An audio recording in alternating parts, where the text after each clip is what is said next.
আমরা এখানে কি করছি? আমাদের গন্তব্য কোথায়? যেন আমরা একদিন ঘুম থেকে উঠলাম আর তারপরে অনুষ্ঠানে আপনাকে স্বাগতম। কোনো প্রশ্ন করবে না, তাল মিলে চলতে থাকো। যত পারো উপার্জন করো, চেষ্টা করো যেন ফতুর না হয়ে যাও।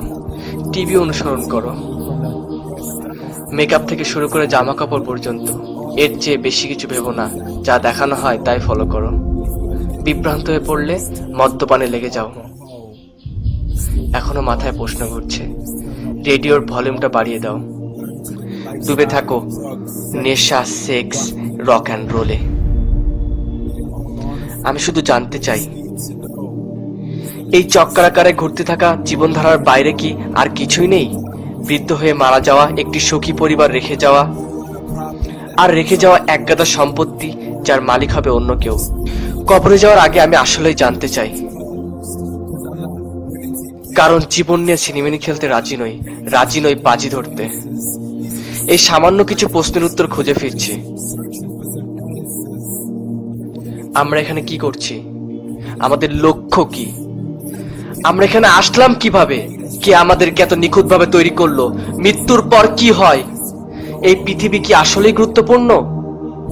এসব প্রশ্নগুলোর উত্তর দিতে চাই না, কারণ প্রয়োজন নেই তো উত্তর জানার। এই জীবনে তো কোনো উদ্দেশ্য নেই, আমাদের অস্তিত্ব তো শুধুই প্রাকৃতিক। সেক্ষেত্রে আমাকে একটি প্রশ্ন করতে দিন, তুমি কি নিজেই নিজের স্রষ্টা, নাকি কেউ তোমাকে তৈরি করেছে? কারণ তুমি এমন এক সৃষ্টি, ত্রুটি মুক্ত, ক্ষমতা অসমান্তরাল। তুমি সর্বোচ্চ বুদ্ধিমত্তার অধিকারী। আমি শুধু সাধারণ যুক্তি ব্যবহার করছি। এমন ক্যামেরা পৃথিবীতে নেই যা মানুষের চোখের ধারে কাছে আসতে পারে। না আছে এমন কম্পিউটার যা মানুষের মস্তিষ্কের সমান হতে পারবে। পৃথিবীর সব মানুষ মিলেও একটি মাছিও তৈরি করতে পারবে না। এত নিদর্শন, তবু আমরা অস্বীকার করি। বিজ্ঞান বলতে চায় এই সবকিছুই শূন্য থেকে এসেছে, অথচ একটি সরল হিসাব, 0+0+0 কখনোই 1 হয় না। তবে কোথা থেকে এই মহাবিশ্বের নিয়ম এবং বৈচিত্র্য আসলো? সবকিছুই মূল থাকে, আবিষ্কারক কিংবা স্রষ্টা। এই ভিডিওটা দেখতে পাচ্ছেন কারণ কেউ ভিডিওটা আপলোড করেছে। তাই আমরা বিগ ব্যাং বিশ্বাস করতে পারি, বা পারি যিনি তা ঘটালেন তার ওপর। আল্লাহ সবকিছুর এবং সব প্রাণের সৃষ্টিকর্তা, চিরঞ্জীব, প্রভু, সবকিছুর একক তত্ত্বাবধায়ক। সৃষ্টির মতো নন, কল্পনার ঊর্ধ্বে। না, তিনি কোনো মানুষ নন, তার কোনো সহযোগী নেই।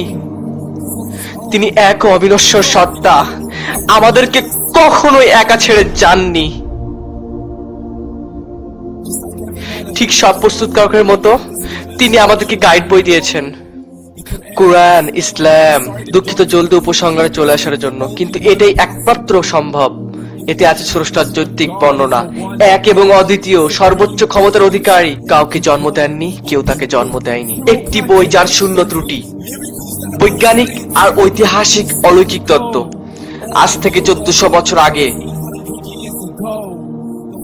যেমন মানুষের ভ্রূণের নির্ভুল এবং পরিপূর্ণ বর্ণনা, মানুষের ভ্রূণের যে বর্ণনা কোরআনে আছে, সেটি 7ম শতাব্দীর বৈজ্ঞানিক জ্ঞান থেকে আসা সম্ভব নয়। পৃথিবীর জন্য পর্বতমালা কিলক স্বরূপ, যাতে পৃথিবী নরম থেকে রক্ষা পায়। বিচ্ছিন্ন দুটি প্রবাহিত সমুদ্রের পানি কখনোই এক হবে না। গ্রহগুলো নির্দিষ্ট কক্ষপথে চলার তথ্য, আর এই ঘূর্ণায়মান প্রতিক্রিয়া প্রভাবের দিন এবং রাত হওয়া। মহাবিশ্ব প্রস্তুতকরণ তথ্য এবং প্রতিটি পানির উৎস পানি থেকে হওয়ার তথ্য। অতীতের শিক্ষণীয় সকল ইতিহাস, বিশেষত ফ্রাউনের লাশ রক্ষিত হওয়ার তথ্য। পৃথিবীর স্থলভাগের সর্বনিম্ন স্থানের তথ্য, যেখানে পারস্য বাহিনী রোমানদের পরাজিত করেছিল। পুরুষের বীর্য নির্গমন পথ, মেরুদণ্ড পাঁজরের মধ্যস্থল নির্ধারণ তথ্য। এখন পর্যন্ত একটি শব্দ পরিবর্তিত হয়নি। উত্তরদের কিভাবে সকল তথ্য জানা ছিল? আজ থেকে 1400 বছর আগে এমন এক ব্যক্তির উপর যে লিখতে বা পড়তে জানতেন না, শুধু উচ্চারণ করতেন, যা ফেরেশতা বাণী নিয়ে আসতো। যদি এখনো বিশ্বাস না হয়, কোরআনের মতো বাণী আবিষ্কার করে দেখাও। শত চেষ্টা করেও পারবে না। তাই তুমি সৃষ্টিকর্তা ও তার পাঠানো বার্তা নিয়ে হাসি তামাশা করলে।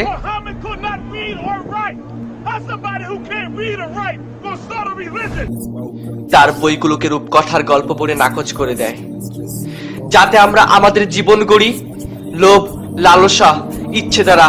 বলে বেড়াচ্ছি জীবন তো একটাই, যত খুশি ফুর্তি করো, আমরা বাঁচবো, মরে যাব, তারপর মাটির সাথে মিশে যাব। তুমি খালি একবারই বাঁচবে, ভুল।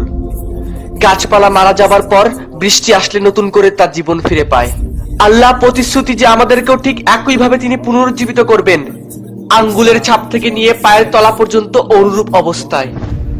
যখন সর্বদ্রষ্টা সর্বশক্তিমান আমাদেরকে এত কাছ থেকে দেখছেন, অবশ্যই আমাদের পরীক্ষা নেওয়া হচ্ছে, আমাদের সম্পদ, স্বাস্থ্য, পরিবার সবকিছুর মাধ্যমে। তাই বিশ্বাস করো, আমরা অবশ্যই পুনরুজ্জীবিত হব এবং ফিরে যাব সৃষ্টিকর্তার সামনে। হিসাব নেওয়া হবে আমাদের প্রতিটি কাজের, যখন তিনি আমাদের আমলনামা দিয়ে বলবেন, পড়ো, ভালো মন্দ, ছোট বড় আর বাকি যা কৃতকর্ম করেছো, তোমার হিসাব গ্রহণের জন্য তুমিই যথেষ্ট। এখন আমার সাথে রাগ করো না। তুমি ভেবেছিলে আমার কাছে কখনো ফিরে আসতে হবে না। তোমাকে পুরো একটি জীবন দিয়েছিলাম আমাকে খোঁজার জন্য, কিন্তু তুমি ব্যস্ত ছিল ও সব কিছু নিয়ে যাচ্ছিল ক্ষণিকের। পড়ো, সুসংবাদ তাদের জন্য যারা বিশ্বাস করেছে। আর যদি তুমি বিশ্বাস না করো তাহলে পড়ো, সেই দিনটি তোমার প্রথম দিন হতে দিও না। পড়ো।